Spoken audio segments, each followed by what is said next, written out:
अस्सलाम वालेकुम नाज़रीन। 7 जून को गिलगित बल्तिस्तान में आम इंतखाबात हो रहे हैं। आप जब पोलिंग स्टेशन की तरफ जाएं तो आप सिर्फ एक उम्मीदवार को वोट नहीं दे रहे, बल्कि एक सियासी मॉडल को वोट दे रहे होंगे। आप ये फैसला करेंगे कि आने वाले 5 साल में गिलगित बल्तिस्तान किस समित में जाएगा। इसलिए जब कोई सियासी जमात आपके दरवाजे पर आए, वोट मांगने के लिए आए, इससे सिर्फ ये ना पूछिए कि वो क्या वादे कर रही है, इससे ये भी पूछिएगा कि उसने जहां हुकूमत की वहां की कारकर्दगी दिखाए, वहां का सियासी स्ट्रक्चर दिखाएं। अगर एक सियासी जमात सिंध में 18 साल से हुकूमत कर रही है, क्या आज हम कराची, हैदराबाद और अंदरून सिंध की तरक्की को मिसाल के तौर पर पेश कर सकते हैं? नहीं कर सकते। फिर वही जमात गिलगित बल्तिस्तान में कौन सा नया मॉडल लेकर आ रही है? आज सिंध मोहनजोदड़ो की तहजीब से भी पीछे जा रहा है। कराची जो कभी पाकिस्तान का मुआशी दरअल हुकूमत कहलाता था, आज बुनियादी शहरी सहूलियात के बहरान की अलामत बन चुका है। बारिशें होती हैं तो सड़कें दरिया बन जाती हैं, सीवरेज का निजाम बैठ जाता है। कई इलाकों में साफ पानी एक ख्वाब बन गया है। शहरी आबादी करोड़ों में है, लेकिन बुनियादी इंफ्रास्ट्रक्चर अदम तवज्जो का शिकार है। तालीम की बात करें तो सिंध के हजारों सरकारी स्कूल ऐसे हैं जहां या तो असातिज़ा मौजूद नहीं, या इमारतें खस्ता हाल हैं, या बच्चों के लिए बुनियादी सहूलियात तक मुयस्सर नहीं। कई इलाकों में बच्चे आज भी फर्श पर बैठकर तालीम हासिल करने पर मजबूर हैं। सेहत के शोबे में सूरत हाल ये है कि दही सिंध के लाखों लोग आज भी मयारी इलाज के लिए बड़े शहरों का रुख करने पर मजबूर हैं। एक आम आदमी के लिए इलाज, तालीम और रोजगार आज भी एक जद्दोजहद बन चुका है। अमन अमान की सूरत हाल पर नजर डालें तो सिंध के आज भी मुख्तलिफ इलाकों में बाहज़र सियासी खानदान, जागीरदार और वडेरों का राज चलता है। अगर दहाइयों की हुक्मरानी के बावजूद भी अवाम को बुनियादी सहूलियात न मिल सकी, तो फिर गिलगित बल्तिस्तान की अवाम को क्यों यकीन दिलाया जा रहा है कि यहाँ सब कुछ बदल जाएगा? सिर्फ सिंध की बात नहीं, सियासी रवायती खानदान जहाँ भी हैं, वही मुल्क मुश्किलात का सामना कर रहा है। नून लीग तरक्की के दावे करती है। बल्तिस्तान की अवाम को पाकिस्तान की मजमूई मुआशी सूरत हाल पर नजर डालनी चाहिए। आज पाकिस्तान कर्जों के बोझ तले दबता जा रहा है। महंगाई मुसलसल आम पाकिस्तानी की जिंदगी को मुतासिर कर रही है। बिजली और गैस के बिल आम आदमी की पहुंच से बाहर होते जा रहे हैं।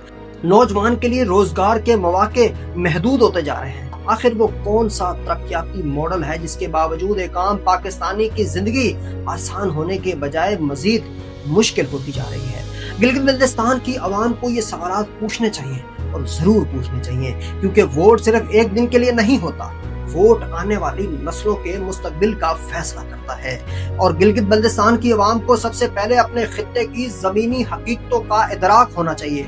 उन्हें पता होना चाहिए, एक ऐसा खित्ता जो पानी की बेपनाह वसाइल रखता है, एक ऐसा खित्ता जो दुनिया की खूबसूरत तरीन सियाती मकामात में शुमार होता है, एक ऐसा खित्ता जो सी पैक का गेटवे कहलाता है, एक ऐसा खित्ता जिसके पास मदनी वसाइल, कुदरती हुस्न और जोग्राफियाई अहमियत मौजूद है। लेकिन सवाल यह है कि इतनी अहमियत के बावजूद यहाँ की आवाम को क्या मिला?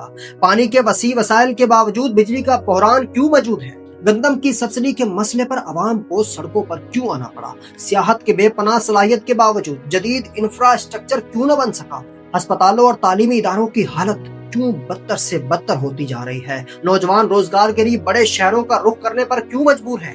ये सवालात किसी एक जमात से नहीं, बल्कि पूरे सियासी निजाम से होने चाहिए। दुनिया में तरक्की सिर्फ वसाइल से नहीं आती, तरक्की क़यादत से भी आती है। लंदन के मेयर सादिक खान को ही देख लीजिए। वो किसी जागीरदार, किसी सियासी खानदान के पुत्र नहीं है, बस एक बस ड्राइवर का बेटा था। एक आम घराने से निकलने वाला शख्स आज दुनिया के सबसे अहम शहरों में से एक की क़यादत कर रहा है।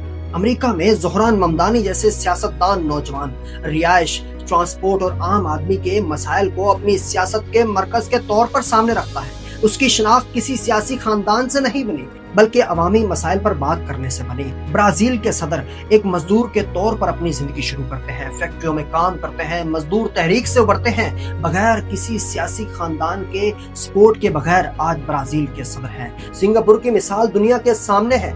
ली कुआन यू ने अपनी कौम को खानदानी सियासत नहीं दी, इक़्तिदार पर सिर्फ कब्जा नहीं जमाया, मजबूत इदारे दिए, तालीम दी, मेरिट दिया और कानून की हुक्मरानी दी।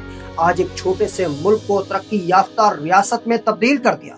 दुनिया इसलिए आगे नहीं बढ़ती कि वहाँ सियासी खानदान थे, दुनिया इसलिए आगे बढ़ी कि वहाँ अवाम ने कारकर्दगी को अहमियत दी, अहलियत को अहमियत दी, इदारों को अहमियत दी। और यही सवाल आज गिलगित बल्तिस्तान की अवाम के सामने भी है कि हमें ऐसी क़यादत चाहिए जो हर इलेक्शन में वादे लेकर आए, یہ ایسی قیادت چاہیے جو تعلیم، صحت، روزگار، سیاحت، مدنیات اور نوجوانوں کے مستقبل کے واضح منصوبہ رکھتی ہے۔ کیا ہمیں ناموں کو ووٹ دینا ہوگا یا کام کو ووٹ دینا ہوگا؟ کیا ہمیں خاندانوں کو منتخب کرتے رہنا چاہیے یا مستقبل کو دیکھنا ہوگا؟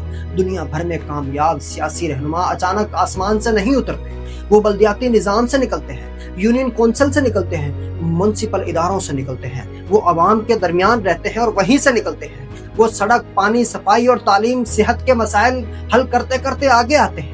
لیکن پاکستان میں پورے نظام کو ہی فریز کیا ہوا ہے۔ چند خاندانوں کے علاوہ کسی کو حق نہیں کہ پاکستان میں اپنے سیاسی حقوق کی بات کرے۔ اگر کوئی غریب اوپر آ بھی جائے تو اسے عبرت کا نشان بنا دیا جاتا ہے۔ اگر بلدیاتی ادارے ہی کمزور ہو جائیں، جب اختیارات چند ہاتھوں میں مرکز ہو جائے، جب سیاسی نظام چند خاندانوں کے گرد گھومنے لگے، تو پھر نئی قیادت کے راستے مکمل طور پر بند ہو جاتے ہیں۔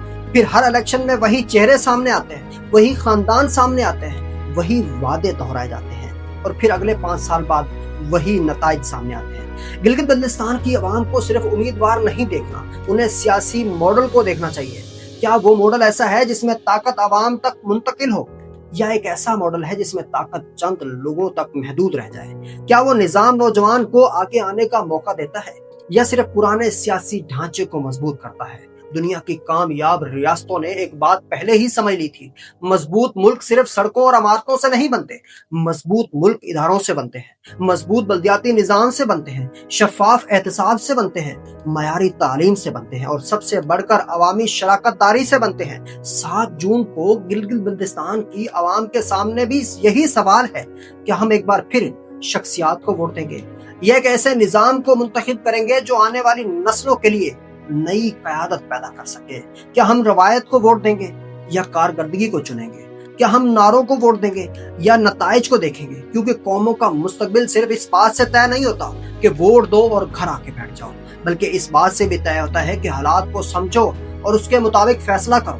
کیا آنے والے وقتوں میں انہی لوگوں کی غلامی کرنی ہے یا پھر نئی اور اہل قیادت تیار کرنی ہے؟ وہی قومیں آگے بڑھتی ہیں جو اپنے نوجوانوں کے لیے راستے کھولتی ہیں، بلکہ راستے بند نہیں کرتی۔ 7 جون کو بیلٹ باکس میں صرف ایک پرچی نہیں ڈالی جائے گی، 7 جون کو گلگت بلتستان کے مستقبل کی سمت کا تعین کیا جائے گا، اور فیصلہ آپ کے ہاتھ میں ہے۔